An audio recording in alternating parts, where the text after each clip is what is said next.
Hello friends, welcome at Barabanki. Barabanki में आपका स्वागत है। ये हमारा आज का जो टॉपिक है वो है solo learning versus group based learning.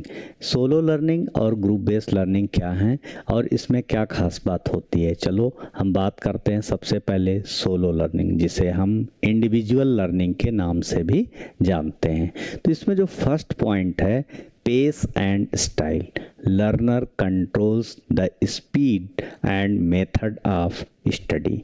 जो भी व्यक्ति अकेले पढ़ रहा होता है वो अपनी सीखने की गति को खुद तय करता है। यानी कि हम अगर कोई चीज़ धीरे धीरे पढ़ना चाहते हैं तो हम धीरे धीरे पढ़ सकते हैं। अगर हम कोई चीज़ जल्दी पढ़ना चाहते हैं, जल्दी लिखना चाहते हैं तो हम ये कर सकते हैं, धीरे लिख सकते हैं, धीरे पढ़ सकते हैं। दूसरा जो इम्पोर्टेंट पॉइंट है, इंडिपेंडेंस। तो इंडिपेंडेंस का मतलब आप इस बात के लिए स्वतंत्र होते हैं, बिल्ड सेल्फ डिसिप्लिन। आप अपने लिए खुद अनुशासन क्रिएट करते हैं। जैसे कि आप टाइम टेबल बनाते हैं कि हम इतने बजे से इतने बजे तक इस टॉपिक को पढ़ाई करेंगे।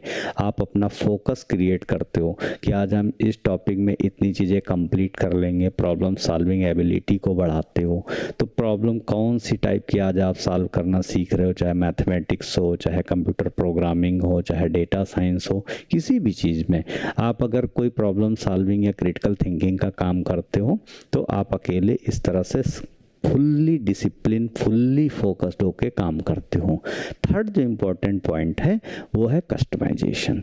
तो कस्टमाइजेशन का मतलब ये हो गया कि अनुकूलन। इसका मतलब क्या है कि आप अपनी स्वतंत्र इच्छा के अनुसार कोई भी टॉपिक चूज कर सकते हो कि आज हमें क्या टॉपिक पढ़ना है। जैसे कि आप किसी चीज़ की तैयारी कर रहे हो तो हो सकता है आपने कोई टॉपिक चूज कर रखा हो कि आज हम इस टॉपिक को कंप्लीट करेंगे। किस तरह का स्टडी मटेरियल से पढ़ाई करेंगे, हो सकता है कि वो आपकी नोटबुक हो सकता है वो कोई पीडीएफ हो सकता है वो ऑडियो लेक्चर हो सकता है वो वीडियो लेक्चर हो। तो आप हर एक चीज़ की एक अपनी टाइमिंग क्रिएट करोगे और टाइमिंग क्रिएट करने के बाद किस चीज़ से कितना पढ़ना है और किस टॉपिक को कितना कंप्लीट करना है, तो ये इंडिविजुअल लर्निंग में आप अकेले डिसाइड कर लेते हो। नंबर 4 जो सबसे इम्पोर्टेंट यहाँ पे दिखाई दे रहा है वो है डेप्थ ऑफ अंडरस्टैंडिंग। यानी जब आप किसी चीज़ को बहुत ही गहराई से समझना चाहते हो तो आपको उस समय क्या होता है, बिल्कुल फुल अटेंशन की ज़रूरत होती है, फुल्ली फोकस होने की ज़रूरत होती है। तो उस समय आप बिल्कुल गंभीर होकर के उस चीज़ को पढ़ते हो। तो डेप्थ ऑफ अंडरस्टैंडिंग आपकी किसी टॉपिक के प्रति, किसी सब्जेक्ट के प्रति बढ़ जाती है। अब इसमें एक लिमिटेशन ये होती है कि आप लैक ऑफ पीयर इंटरेक्शन। इसका मतलब आपके अपने जो साथी होते हैं, फ्रेंड सर्कल होता है, जब आप अकेले इस तरह की पढ़ाई कर रहे होते तो उनसे थोड़ा कम बातचीत होती है। ऐसा नहीं कि बिल्कुल बातचीत नहीं होती है, थोड़ा कम बातचीत होती है। और क्या होता है, आपका जो पर्सपेक्टिव है, दृष्टिकोण, वो डाइवर्स नहीं होता है। यानी बिल्कुल आप फोकस्ड हो जाते हो और आपका जो मोटिवेशन लेवल होता है वो सेल्फ क्रिएटेड होता है। तो अब नंबर 2 जो हम बात करने जा रहे हैं वो है क्या, ग्रुप बेस्ड लर्निंग की, जिसे हम कोलाबोरेटिव लर्निंग के नाम से जानते हैं। तो ग्रुप बेस्ड लर्निंग में क्या है, हो सकता है आप 2 लोग बैठ के पढ़ाई करो, हो सकता है 5 लोग बैठ के पढ़ाई करो, हो सकता है 10 लोग बैठ के पढ़ाई करो।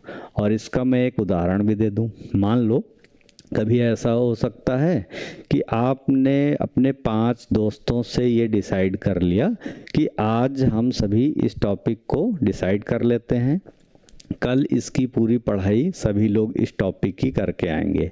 तो सारे फ्रेंड, सारे स्टूडेंट जो आपके साथ के हैं उनके साथ आपने बैठ करके उस टॉपिक को डिसाइड कर लिया।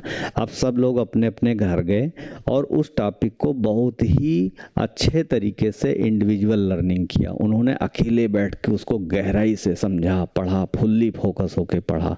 फिर दूसरे दिन जब आप इकट्ठा हुए कोलाबोरेटिव लर्निंग के लिए, ग्रुप बेस्ड लर्निंग के लिए, तो क्या हुआ, आपने अकेले अपने दृष्टिकोण से पढ़ा है, लेकिन जब आप पूरे ग्रुप में बैठोगे, 4-5 लोग, 10 लोग बैठोगे, तो क्या होगा कि कि हो सकता आपने उसी टॉपिक को एक्सप्लेन किया, हो सकता कोई दूसरा व्यक्ति उसी टॉपिक को एक्सप्लेन करे, हो सकता तीसरा व्यक्ति एक्सप्लेन करे।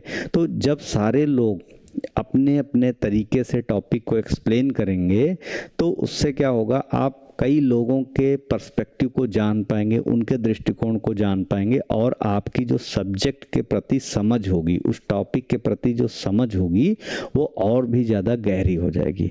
फ़ायदा क्या मिलेगा, जो केवल अकेले पढ़ता रहता है वो कुछ क्वेश्चन तैयार कर पाएगा, जबकि जब आप ग्रुप में बैठ के पढ़ते हो तो आप बहुत तेज़ी से सीखते हो। तो जब ज़रूरत होती है कि हमारा कम्युनिकेशन डेवलप हो सकता है हमें डिबेट करना पड़े, हो सकता है कभी हमें ग्रुप डिस्कशन करना पड़े, टीम वर्क काम करना पड़े, तो उसके लिए हमें कोलैबोरेटिव लर्निंग की आदत डालनी चाहिए। नंबर दूसरा जो पॉइंट है इसमें शेयर्ड नॉलेज। तो शेयर्ड नॉलेज का मतलब यही है कि जब आप एक दूसरे से नॉलेज का एक्सचेंज करते हो, आदान प्रदान करते हो जानकारी का, एक व्यक्ति क्वेश्चन पूछता है, सभी लोग उसका आंसर देते हैं, फिर एक व्यक्ति क्वेश्चन पूछता है, फिर सभी लोग उसका आंसर देते हैं, तो इस तरह से शेयर्ड लर्निंग यहाँ पे होती है। नंबर थर्ड पॉइंट है वो है मोटिवेशन। तो मोटिवेशन क्या है, यहाँ पर अब आपका मोटिवेशन बहुत हाई हो जाता है क्योंकि सारे लोग मिल के काम कर रहे हैं, सभी लोग की एनर्जी लग के काम कर रही है, तो आपकी एक पूरी कंसिस्टेंसी भी बनी रहती है, आप इसमें गैप होने का चांस नहीं है। हो सकता है आप अकेले पढ़ रहे हो, आपने टाइम टेबल बनाया कि हम इस चीज़ को इतने बजे से इतने बजे तक पढ़ेंगे, आपने जो है स्टॉप वॉच भी चला दी लेकिन प्रोक्रेस्टिनेट कर गए, हो सकता है कोई चीज़ पे आप कंटिन्यू ना हो पाए, कंसिस्टेंसी मेंटेन है। लेकिन जब ग्रुप में होगा तो क्या हो सकता है कि सभी लोग एक दूसरे का ध्यान रखेंगे कि हम जो है कंसिस्टेंट रहें, उसी टॉपिक के ऊपर लगातार बात करें और उसमें डिटेल में जाके वाइड डिस्कशन करें। तो इससे क्या होगा, आपका स्किल डेवलपमेंट होगा, कम्युनिकेशन इंप्रूव होगा, टीम वर्क में आप काम करना सीखेंगे, जिससे आगे चल के आप इंटरव्यू या किसी भी तरह का डिस्कशन जब सब्जेक्ट के ऊपर होगा तो आपको उस चीज़ को बताने में, प्रेजेंट करने में बहुत आसानी होगी। बस इसका एक लिमिटेशन ये हो सकता है कि हो सकता है जब आप अपने ग्रुप में बैठे हों तो टॉपिक से थोड़ा वेरी होने लगे, तो ये चीज़ ध्यान रखना होता है कि उसकी मॉनिटरिंग करी जाए कि हम अपने टॉपिक से वेरी ना करें, बहुत ज़्यादा इधर उधर ना जाएं, अपने ही टॉपिक पे जिस पे हम लोगों को डिस्कस करना है वो हम बात करते हैं। तो इस तरह से ग्रुप में कभी कभी कॉन्फ्लिक्ट हो जाता है, तो कॉन्फ्लिक्ट ना हो, किसी तरह का विवाद ना पैदा हो, तो उसके लिए भी मॉनिटरिंग करने की ज़रूरत है और एक आपसी समझ की ज़रूरत है। तो इस तरह से हमने देखा कि ग्रुप बेस्ड लर्निंग क्या होती है, कोलैबोरेटिव लर्निंग क्या होती है। अब हम यहाँ पर एक समरी के फॉर्म में अगर देखें कि सोलो लर्निंग बेस्ट कब कही जा सकती है।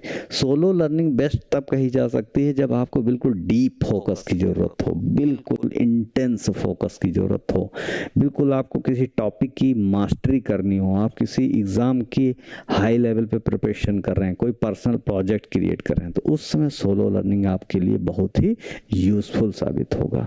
दूसरा है group based learning is best for, वो कब बेस्ट होगा, जब आप आइडिया का एक्सचेंज करेंगे, एक दूसरे से विचार का एक्सचेंज करेंगे, आप एक दूसरे से बात करेंगे, टीम वर्क की भावना पैदा होगी, प्रॉब्लम सॉल्विंग स्किल आपकी डेवलप होगी, building communication and collaboration skill with other people. That means you are able to talk to other person, you can understand in the same way, in the way that other person is delivering. जिस लहजे में अगला आदमी बोल रहा है आप उसी तरीके से उसको अच्छे से इंटरप्रेट कर पाओगे, समझ पाओगे। तो इस तरह से एक बैलेंस बना के हमें सोलो लर्निंग भी करनी चाहिए और ग्रुप लर्निंग भी करनी चाहिए, जिससे हमारी स्टडी और फास्ट हो जाए। तो इस तरह से आगे हम और टॉपिक लेके आएंगे। Thank you for watching.